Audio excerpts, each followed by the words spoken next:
మిమ్మల్ని నేను ఒక ఎడ్యుకేషనిస్ట్ అని చెప్పాలా, పొలిటీషియన్ అని చెప్పాలా? పొలిటీషియన్ కమ్ ఎడ్యుకేషన్ చెప్పండి. బీఆర్ఎస్ నుంచి సడన్లీ జంప్ టు కాంగ్రెస్ ఎందుకు సార్? అంత కాంగ్రెస్ అనేది నా మాతృ సంస్థ. కాంగ్రెస్ తోటే నా పాలిటిక్స్ నేను స్టార్ట్. పాలిటిక్స్లో జనాలు 2 రీజన్స్ కోసం వస్తారు. First reason power, second reason డబ్బు. మీరు ఎందుకు వచ్చారు? ఈరోజు పాలిటీషియన్ అంటే ఒక గుండా, పాలిటీషియన్ అంటే ఒక గ్రాబర్, ల్యాండ్ గ్రాబర్, పాలిటీషియన్ అంటే ఒక మైన్ మాఫియా. సాయం చేయడం వేరు, ఒక పొలిటీషియన్ అవ్వడం వేరు. అవును. సో మీరు పొలిటీషియన్ అయ్యారా, సోషల్ సర్వెంట్ అయ్యారా? ఎక్కడ పవర్ లేనప్పుడు ప్రభుత్వంలో చలనం అనేది ఉండదు. నాలాంటి వాళ్ళు కూడా కొద్దిగా ప్రభుత్వంలో ఉన్నప్పుడు ఇంకా మంచి కార్యక్రమాలు చేయొచ్చు. సీఎం రేవంత్ రెడ్డితో కలిసి మీరు ఏదైనా ఇదే కాన్స్టిట్యున్సీ నాకు కావాలి అని స్పెషల్గా ఏమైనా వారు ఏది ఆదేశిస్తే నేను ఆ యొక్క కాన్స్టిట్యున్సీ నుంచి నేను కాంటాక్ట్ చేసేదాన్ని రెడీగా ఉన్నాను. కాంగ్రెస్లో ఒకవేళ మీకు మంచి కాన్స్టిట్యున్సీ ఇస్తే మీరు కాంగ్రెస్లో ఉంటారు, మళ్ళీ బీఆర్ఎస్కి వెళ్ళిపోతారా? పదవి అనేది కావాలి, కానీ పదవి అనేది నాకు ముఖ్యం కాదు. ప్రజలకు చేసేటప్పుడు ప్రభుత్వం కూడా గుర్తించి గౌరవించాలి. అల్లు అర్జున్ మీకోసం క్యాంపెయిన్ చేస్తున్నారా? కాంగ్రెస్ పార్టీ మీద హస్తం గుర్తుతోటి ఓట్లు పడతా ఉన్నాయి. ఎవరిది వేరే బయట అవుట్ సైడర్స్ కూడా అక్కర్లేదు. చిరంజీవి గారు గతంలో పాలిటిక్స్కి వచ్చి మళ్ళీ వదిలేసి ఇంకా మళ్ళీ ఎంటర్టైన్ చేస్తున్నారు. ఆయన నెక్స్ట్ టైం 2014లో ఉంటే 100% సక్సెస్ అవ్వు. బిగ్ క్వశ్చన్ ఏంటంటే పవన్ కళ్యాణ్తో ఏమైనా మాట్లాడడం జరిగిందా? సరే, నేను వచ్చి మీ క్యాంపెయిన్ చేస్తానను, ఆయన వచ్చి నాకు చేస్తానను. మోస్ట్ ఎమోషనల్ థింగ్ ఏంటి మీ జర్నీలో? నల్గొండ అండ్ రంగారెడ్డిలో మీకు తెలుసు ఫ్లోరైడ్ అనేది పెద్ద ఎత్తున ఉంది. చాలామంది ఫ్లోరైడ్ తోటి బాధపడుతున్నారు. 750 వారు మంత్లీ పెన్షన్ లాగా ఇచ్చుడు అనేది చేశారు. అది నేను రియల్గా చెప్పాలంటే నా లైఫ్లో యాజ్ ఏ పాలిటీషియన్ నేను ఒక పెద్ద మంచి పని వాళ్ళ కోసం చేశానని చెప్పి నేను అనుకున్నా.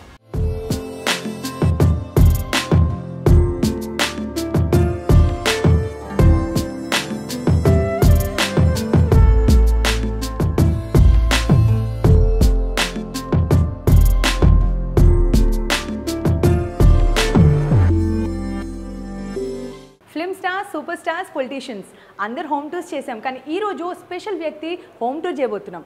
ఆయన ఎవరో కాదు, ఈరోజు మనతో ఉన్నారు కంచర్ల చంద్రశేఖర్ రెడ్డి గారు. ఆయన ఒక educationist and he is also a politician. So let's welcome him on our show exclusively for NTV. Hello madam, welcome to my home. Thank you sir, thank you so much. So మిమ్మల్ని నేను ఒక educationist అని చెప్పాలా, politician అని చెప్పాలా? Politician come education చెప్పండి. అవునా? Flash బ్యాక్కి వెళ్దాం. సో ఎలా స్టార్ట్ చేశారు మీ జర్నీ? అంటే మీరు బిజినెస్లోకి ఎలా వచ్చారు, ఎడ్యుకేషన్లోకి ఎలా వచ్చారు, how did you come in to politics? అంటే నేను యాక్చువల్గా ఒక సివిల్ కాంట్రాక్టర్ను. సివిల్ కాంట్రాక్ట్ చేసుకుంటూ నేను 2000లో నేను ఇంజనీరింగ్ కాలేజ్ పెట్టా. ఎందుకంటే నేను రూరల్ బ్యాక్గ్రౌండ్. సో నేను యాక్చువల్గా ఊళ్ళల్లో చూస్తే చాలామందికి ఎడ్యుకేషన్ అనేది అందరి ద్రాక్ష పండులాగా ఉండేది. హైదరాబాద్కి రావాలంటే లేకుంటే ఎక్కడ కాలేజ్ చేయాలా, ఫీజెస్ ఎక్కువ ఉన్నాయి అన్నప్పుడు నేను మా రూరల్ విలేజ్లో ఉండే రైతులు, మిగతా చిన్న చిన్న పనులు చేసుకునే వాళ్ళ పిల్లల కోసము మంచి కాలేజ్ ఒకటి పెట్టాలా. ఎందుకంటే మాకు ఊళ్ళల్లో ఉన్నప్పుడు నేను చదువుకునేటప్పుడు అలాంటి ఫెసిలిటీ మాకు లేదు. సో నేను ఒక కాలేజు ఇబ్రాహీంపట్నంలో పెట్టాను. So that is Ibrahimpatnam, it's Rangareddy and also near to Nalgonda district and Mahabub Nagar. అది రూరల్ బ్యాక్గ్రౌండ్ ఉన్న ఏరియా.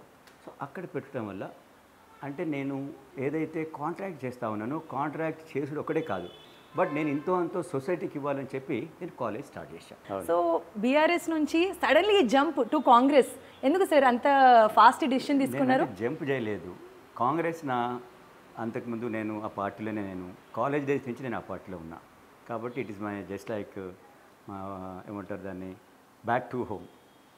బ్యాక్ టు హోమ్ అని అంటున్నారు, కానీ మధ్యలో మళ్ళీ ఆ పాత్ బీఆర్ఎస్ వైపు ఎలా మలిపింది? బీఆర్ఎస్ కూడా తెలంగాణ అనేది మా యొక్క నినాదం ఉండేది.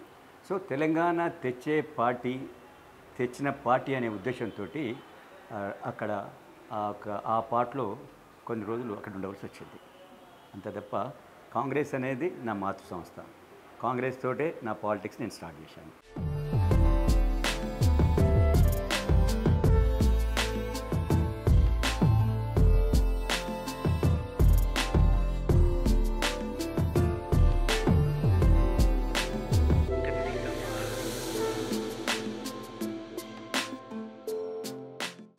నా డ్రాయింగ్ రూమ్ చూపిస్తాను మీకు ఇప్పుడు. షూర్. సో ఎంత టైం స్పెండ్ చేస్తారు సార్ మీరు ఈ డ్రాయింగ్ రూమ్లో? ఈ డ్రాయింగ్ రూమ్లో జనరల్గా మా క్లోజ్ ఫ్రెండ్స్ తోటి నేను ఇక్కడ స్పెండ్ చేస్తూ ఉంటాను. ఓకే. ఎందుకంటే మా చిన్ననాటి ఫ్రెండ్స్, క్లోజ్ ఫ్రెండ్స్ ఉన్నప్పుడు ఇక్కడ కూర్చుంటాము. అక్కడ ఫ్యామిలీ అట్లా డైనింగ్, కిందనేమో జనరల్గా ఆ విధంగా. ఇది is only for close friends కోసం. ఎందుకంటే ఇది కొద్దిగా ఒక పర్సనల్ స్పేస్. ఎందుకంటే ఇక్కడ జనరల్గా ఎవరు రారు పైనుంచి. సో ఇక్కడ కూర్చున్నామంటే డిస్టర్బెన్స్ ఉండదు. ఫస్ట్ టైం మాకే ఎంట్రీ ఇచ్చారు ఇక్కడ. Very nice. సో ఈ డ్రాయింగ్ రూమ్ గురించి చెప్పారు. ఇప్పుడు కమింగ్ టు పాలిటిక్స్. పాలిటిక్స్లో జనాలు 2 రీజన్స్ కోసం వస్తారు. First reason power, second reason డబ్బు. మీరు ఎందుకు వచ్చారు పాలిటిక్స్లో? డబ్బు అనేది ప్రతి ఒక్కరికి కావాలి, కానీ డబ్బు అన్నాక కూడా సమాజానికి పనిచేయాలి. సమాజానికి పనిచేయాలనుకున్నప్పుడు పవర్ కూడా ఉండాలి. సో నేను అనుకున్నాను, నేను పెద్ద ఎత్తు అంటే నేను కేసీఆర్ ఫౌండేషన్ ద్వారా సమాజంలో నేను స్కూల్ పిల్లలకు, అమ్మాయిలకు చదివించాలని, అమ్మాయిలకు మంచిగా చూడాలని, అబ్బాయిలు అమ్మాయిలను ఈక్వల్గా చూడాలని ఒక అవేర్నెస్ క్యాంప్స్ కూడా నేను చేస్తూ ఉంటాను. అదేవిధంగా హెల్త్ క్యాంప్స్ కూడా పెద్ద ఎత్తున చేస్తూ ఉంటా ఊళ్ళల్లో, ముఖ్యంగా ట్రైబల్ ఏరియాలలో, బ్యాక్వర్డ్ ఏరియాలలో. సో అలాంటప్పుడు నాకు అనిపించింది, ఇది మనం నా సొంతంగా ఎంత చేసినా అందరికీ మనం రీచ్ కాలేము. కొద్దిగా పవర్ కూడా ఉండాలి. పవర్ ఉన్నప్పుడు మనం అందరినీ, పవర్ ఐ మీన్ మనం గవర్నమెంట్లో ఒక పార్ట్ ఉండాలి. అప్పుడు మనం ఏం చేస్తామంటే ఓవరాల్గా అంటే పెద్ద ఎత్తున అందరికీ ఆ యొక్క ప్రభుత్వం యొక్క సహాయం అందేదానికి మనం పనిచేయవచ్చు అనే ఉద్దేశంతో నేను పాలిటిక్స్లో చేరాను. సో సాయం చేయడం వేరు, ఒక పొలిటీషియన్ అవ్వడం వేరు. అవును. సో మీరు పొలిటీషియన్ అయ్యారా, సోషల్ సర్వెంట్ అయ్యారా? ఫస్ట్ నేను సోషల్ సర్వెంట్, నేను తర్వాత పాలిటీషియన్. సోషల్గా ఏదైనా సమాజం చేయాలి, గ్రామీణ ప్రాంతం ముఖ్యంగా. ఎందుకంటే అక్కడ వాళ్ళకు కొందరికి తెలియక, కొందరికి ఆ యొక్క ఏమంటారు ఆ ఎఫర్ట్ చేయలేక ఎంతోమంది వెనుకబడి ఉంటారు. పెద్ద పనులు అంటే ఏదైనా ఆ ఏరియాలో ఒక స్కూల్ కట్టియాలా, లేకుంటే అది అక్కడ స్కూల్లో ఉన్న ఇంకొక క్లాస్ పెంచాలా, లేకుంటే ఒక హాస్పిటల్ ఉంది దాంట్లో మెడిసిన్స్ మనము రెగ్యులర్గా ఉండలేవు. సో దానికి మనం ఎవరిని అడగాలి? గవర్నమెంట్ దగ్గర పోయి అడగాలన్నప్పుడు మాటికి మనకి ఎక్కడ పవర్ లేనప్పుడు ప్రభుత్వంలో చలనం అనేది ఉండదు. సో నేను అనుకున్నా మనం కూడా అంటే నాలాంటి వాళ్ళు కూడా కొద్దిగా ప్రభుత్వంలో ఉన్నప్పుడు ఇంకా మంచి కార్యక్రమాలు చేయొచ్చు, ప్రజలకు ఇంకా చేరువ కావచ్చు అనే ఉద్దేశంతో నేను పాలిటిక్స్లో రావడం జరిగింది. సార్ అనుకోవడం వేరు కానీ గెలవడం వేరు. అవును. మీకు ఏమనిపిస్తుంది? గ్రౌండ్ రియాలిటీ ఏంటి?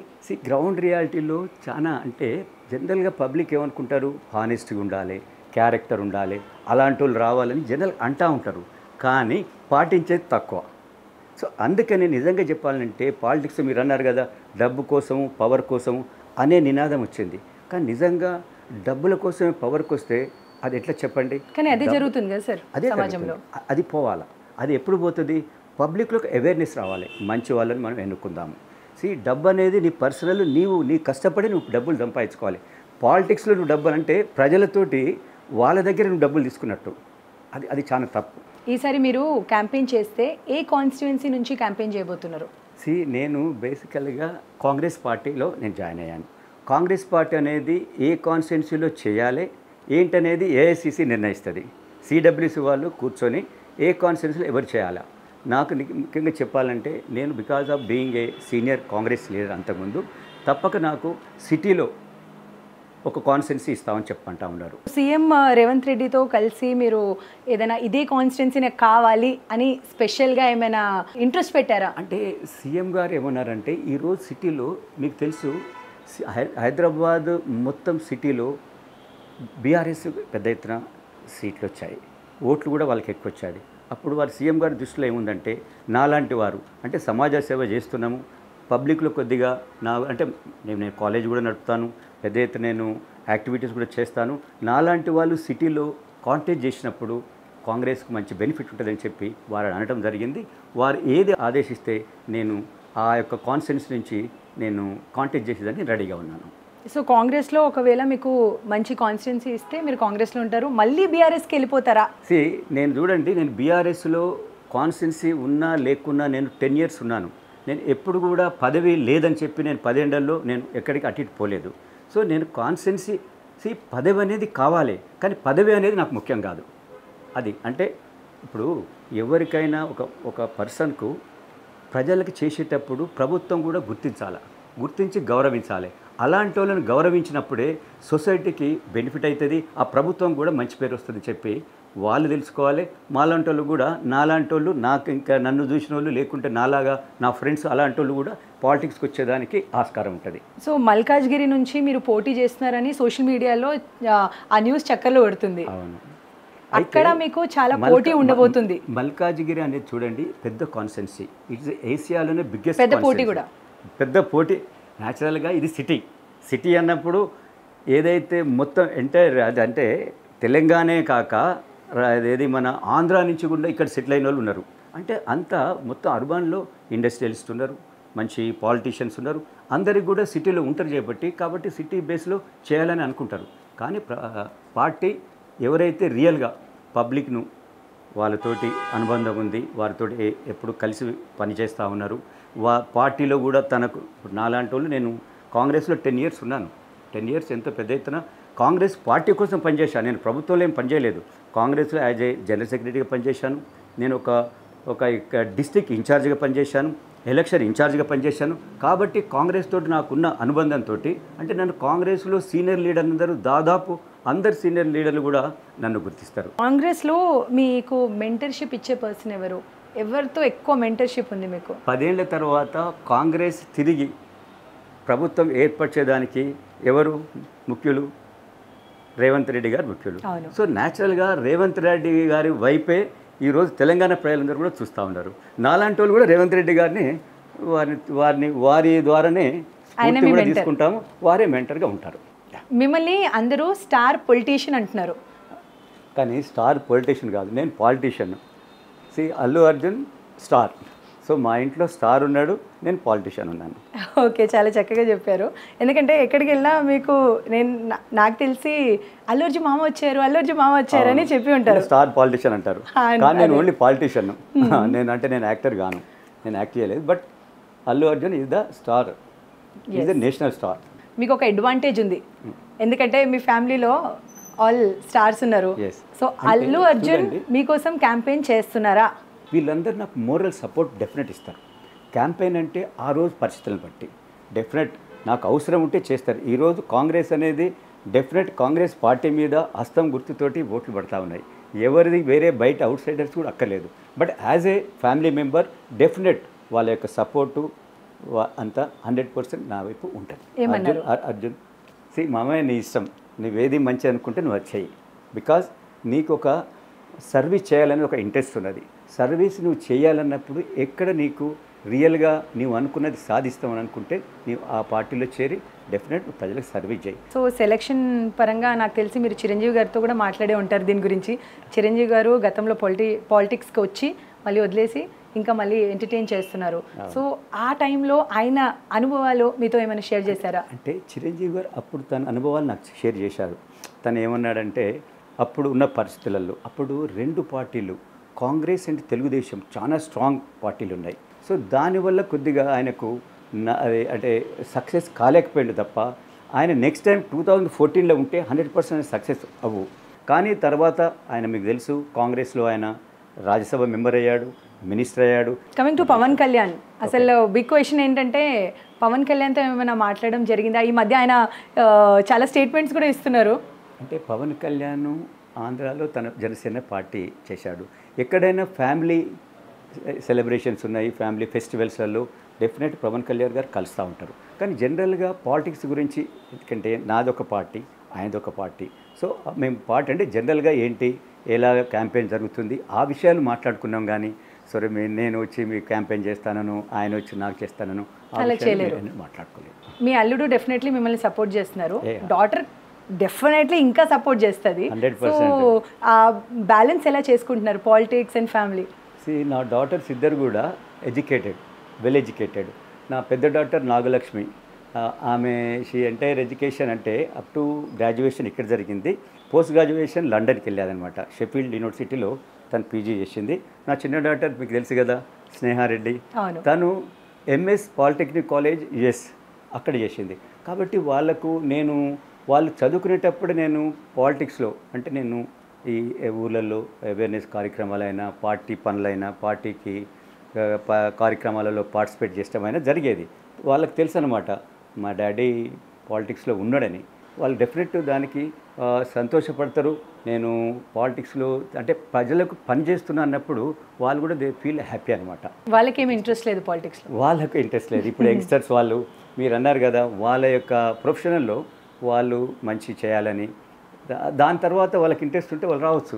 ఈరోజు నేను క్యాంపెయిన్ ఏం చేస్తాను ఊళ్ళల్లో, అమ్మాయిలు అబ్బాయిలు సమానమని నేను చేస్తూ ఉంటాను. నేను వాళ్ళను ఇష్టం ఉంటే డెఫినెట్ నో అనేది లేదు కదా.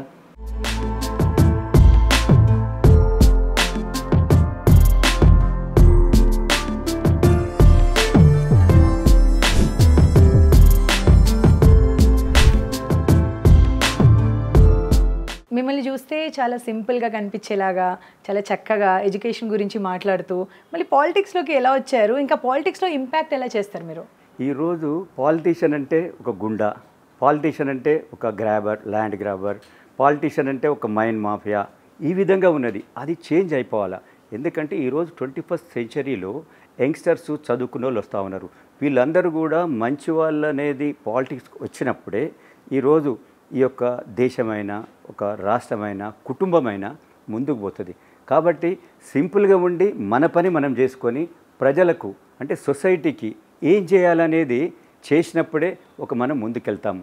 అంతేగాని నేను ఏదో హంగామా చేస్తాను, హంగామా ఎప్పుడు చేయాలా? పని తక్కువ ఉన్నప్పుడు హంగామా ఎక్కువ అవుతుంది.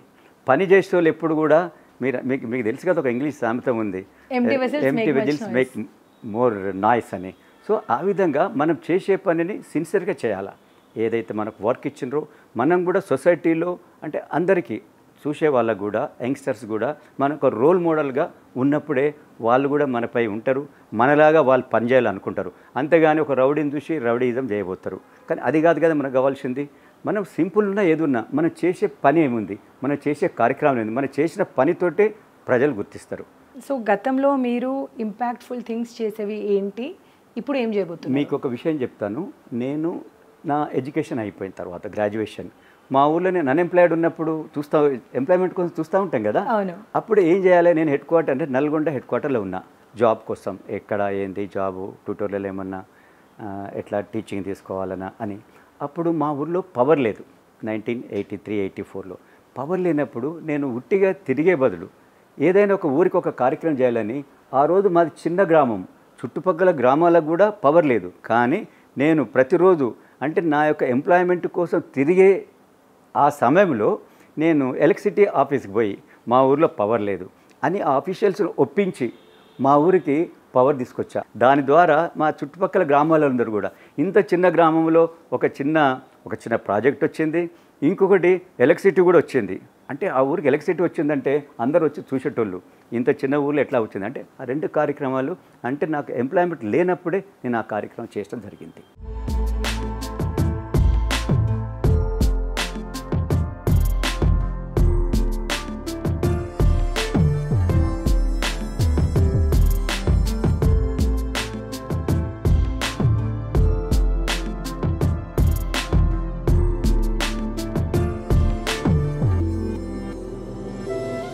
సో ఇల్లు మొత్తం చూపించారు, మీ జర్నీ మొత్తం చెప్పారు.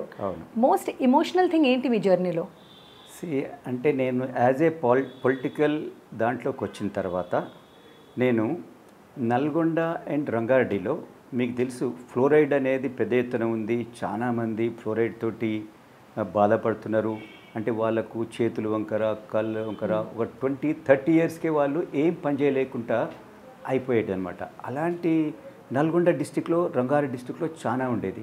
దీనికి ఎక్కువ మంది ఏం చేసేది, ఈ సోషల్ అవేర్నెస్ కోసం వాళ్ళని చూయించేది. కానీ అసలు కాజ్ ఏంటి, దాన్ని ఏ విధంగా మనం ఎరాడికేట్ చేయాలనేది దృష్టి పెట్టకపోయేది. ఏమైనా పబ్లిసిటీ చేసుకొని పేరు. కానీ నేనేమనుకున్నా, నేను పొలిటికల్గా ఉన్నప్పుడు వాళ్ళకి ఏదైనా మేలు చేయాలా. వాళ్ళు అంటే ఇప్పుడు ఫ్లోరైడ్ ఎఫెక్టెడ్ వాళ్ళకి ఏమవుతుంది, వాళ్ళకు ఒక మనిషి ఉండి రోజువారీ చూడాలా, ఎట్లా వారికి తినేదానికి, తీసుకెళ్ళేదానికి, బయటికి వెళ్ళినా ఒక ఒక నర్స్ లాగా ఉండాలి. కానీ జనరల్గా వాళ్ళకి ఎవరు ఉంటారు, వాళ్ళ మదర్, వాళ్ళ ఫాదర్. నేను అప్పుడు చూసేప్పుడు అనుకున్నాను, వాళ్ళ ఫాదర్ ఓల్డ్ ఏజ్ అవుతుంది, మదర్ ఓల్డ్ ఏజ్ అవుతుంది, తర్వాత ఎవరు చూడాలి, యంగ్స్టర్స్ అంటే 15 years, 13 years, 12 years, వాళ్ళని తర్వాత లైఫ్లో ఎవరు చూడాలని నేను అప్పుడు ముఖ్యమంత్రి అంటే గవర్నమెంట్కి వాళ్ళను అందరినీ హైదరాబాద్ తీసుకొచ్చి నేను అంటే సీఎం గారి రెసిడెన్స్లో వాళ్ళందరినీ చూయించి వాళ్ళకి చెప్పాను అనమాట ముఖ్యమంత్రి గారికి. ముఖ్యమంత్రి గారు ఈరోజు హైదరాబాద్కు నాగార్జున సాగర్ వాటర్ తీసుకొని మనం అందరం తాగుతున్నాం డ్రింకింగ్ వాటర్గా. కానీ అదే నల్గొండ, అదే రంగారెడ్డిలో వాళ్ళు వెల్స్కి వెళ్ళి వాటర్ తీసుకొని ఈ ఫ్లోరైడ్ తోటి వాళ్ళు బాధపడుతూ ఉన్నారు. వాళ్ళు మీరు చూడండి ఏ విధంగా ఉన్నారు, మొత్తం వంగిపోయి, కాళ్ళు వంకరాయి, చేతులు వంకరాయి, ఈ విధంగా అవుతూ ఉన్నారు. అంటే అప్పుడు ఏం చేయాలని అంటే, ఫస్ట్ మీరు drinking water you have to provide all villages ఏదైతే ఎక్కడైతే ఫ్లోరైడ్ ఎక్కువ ఉందో. రెండవది వీళ్ళకి ఎవరైతే ఎఫెక్టెడ్ వాళ్ళు ఉన్నారో వాళ్ళకి యూ హ్యావ్ టు సపోర్ట్, వాళ్ళకి ఏదైనా పెన్షన్ ఇవ్వాలి, ఒక మంత్లీలో ఒక మనీ ఇవ్వాలి, వాళ్ళకు సపోర్ట్ చేయాలి అన్నప్పుడు ఇమీడియట్గా ఏం చేశారంటే ముఖ్యమంత్రి అప్పుడు వైఎస్ రాజశేఖర రెడ్డి గారు 750 వారు మంత్లీ పెన్షన్ లాగా ఇచ్చడం అనేది చేశారు. అది నేను రియల్గా చెప్పాలంటే నా లైఫ్లో యాజ్ ఏ పాలిటీషియన్ నేను ఒక పెద్ద మంచి పని వాళ్ళ కోసం చేశానని చెప్పి నేను అనుకున్నా. దట్ వాజ్ మై రియల్లీ పాలిటిక్స్లో అచీవ్మెంట్ నేను భావిస్తాను. ఎమ్మెల్యే కంటే, ఎంపీ కంటే అంతమందికి నేను హెల్ప్ చేసిన అని ఒక ఫీలింగ్ నాకుంది. సో డాటర్స్కి నార్మల్గా my father is my hero అని ఉంటుంది. సో మీరు ఎవరికి హీరో, స్నేహకా, లక్ష్మికా? నా ఇద్దరు డాటర్లు కూడా అంటే నేను చిన్నప్పటి నుంచి నేను గ్రామీణ ప్రాంతానికి వచ్చిన వాడిని చేపట్టి నేను మంచి స్కూల్లో చదివిపోయాలని చెప్పి నేను అనుకున్నాను. అంటే మాకు ఊళ్ళలో అంత మంచి స్కూల్స్ లేకుండే, మేము మా ఊరి నుంచి ఏదో ఊరికి 2-3 కిలోమీటర్స్ పోయి చదువుకొని వచ్చుడు ఆ విధంగా ఉండే. అంటే అంత క్వాలిటీ ఎడ్యుకేషన్ లేదు. నా డాటర్స్కు నేను నా డాటర్స్ గురించి స్కూల్ దగ్గరికి నా యొక్క రెసిడెన్స్ నేను మార్చాను. సో నా పెద్ద డాటర్ నాసర్ స్కూల్, ఒకప్పుడు అది one of the best school in Hyderabad. నా చిన్న డాటర్ స్నేహకు నేను హైదరాబాద్ పబ్లిక్ స్కూల్లో వేశాను. సో అంటే నేను ఎడ్యుకేషన్ అనేది డే అంటే 1st క్లాస్ నుంచి 12th క్లాస్ దాకా వాళ్ళు అదే స్కూల్లో చదువుకున్నారు. అంటే నేను ఎడ్యుకేషన్కు చాలా ఇంపార్టెన్స్ ఇచ్చి ఒక సిస్టమ్ అంటే వాళ్ళు చదువుకోవాలి, చదువు అనేది ఇంపార్టెంట్, సీట్స్ మనీ ఇంకా ఫేమ్ ఎవ్రీథింగ్ ఉంటుంది, కానీ ఎడ్యుకేషన్ ఉంటే that will be more effective అని చెప్పి నా డాటర్ చెప్పాను. వాళ్ళు అది ఫాలో అవుతున్నారు. మీ గ్రాండ్ డాటర్ అర్హ గురించి చెప్పండి. అసలు తనే ఒక స్టార్ ఇప్పుడు. అవును, అర్హ మీకు తెలుసు కదా, తను సినిమాలో కూడా ఒక దాంట్లో యాక్ట్ చేసింది. తను ఎంత చక్కగా అంటే ఏ విషయం చెప్పినా కూడా ఎంత గ్రాస్పింగ్ పవర్ చాలా ఎక్కువ ఉన్నది తనకు. అంటే తను హైదరాబాద్లో ఉంటుంది, మా ఊరికి వస్తే మా ఊరి వాళ్ళ పిల్లలతో అందరితో కూడా తను అంటే స్నేహితం చేస్తుంది, వాళ్ళతో కలిసిపోతుంది. తను సిటీలో ఉంది అని తను ఉండదు, వాళ్ళతో కలిసిపోతుంది. ఇంకోటి వాళ్ళకు కలిసిపోయి వాళ్ళ భాష ద్వారా వాళ్ళతో మాట్లాడుతుంది. తెలుగు చక్కగా మాట్లాడుతుంది, అన్ని డైలాగ్స్ తెలుగులోనే చెప్పింది. తెలుగు జనరల్గా ఈరోజు అందరు కాన్వెంట్ స్కూల్లో చదివి తెలుగు అనేది మర్చిపోయినారు. తెలుగు ఏదో విధంగా మాట్లాడారు. మీరే నేర్పించారా మరి? అంటే నేను అంటే నా మిస్సెస్ కూడా నేర్పించింది, వాళ్ళ అమ్మమ్మ వాళ్ళ తాతయ్య కూడా ఎంత చక్కని తెలుగు మాట్లాడుద్దంటే రియల్గా మేము మాట్లాడలేము ఆమెలాగా, అంటే అంత స్పష్టంగా. అవును, సో ఆ విధంగా మాట్లాడుతుంది. So she is very cute. Allu Arjun మామ కాబట్టి మిమ్మల్ని మాకు షూటింగ్కి తీసుకుని వెళ్ళండి, అసలు ఈ సెట్కి తీసుకుని వెళ్ళండి అని క్వైరీస్ వస్తాయా మీకు?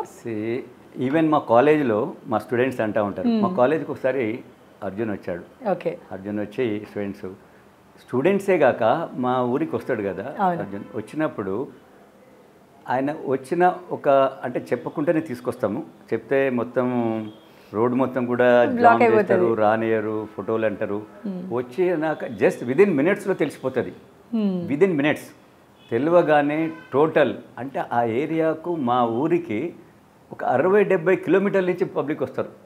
మీరు షూటింగ్ లొకేషన్స్కి వెళ్తారా? నేను షూటింగ్ అంటే తక్కువ, అయినా నేను పుష్పదానికి వెళ్ళాను. నేను పుష్పదానికి పోయా, పుష్ప 2 కూడా రమ్మని చెప్పాడు, కానీ నేను మధ్యాహ్నం పోలేదు. పోవాలి, షూటింగ్ కూడా పోతాం. మా రిలేటివ్స్లో కొందరు వస్తారు, షూటింగ్ చూస్తూ ఉంటారు, సో వాళ్ళని కూడా తీసుకెళ్తూ ఉంటాము. సరే, ఇదొకటి జనరల్గా గ్రామీణ ప్రాంతంలో షూటింగ్ చూడాలని, సినిమా యాక్టర్ని చూడాలని చాలా ఉంటుంది కదా యంగ్స్టర్స్కు, అన్ని ఏజ్ గ్రూప్స్కి ఉంటుంది. నా యంగేజ్లో మేమందరం ఎవరిని చిరంజీవి గారిని చూడాలనుకునేది న్యాచురల్ కదా.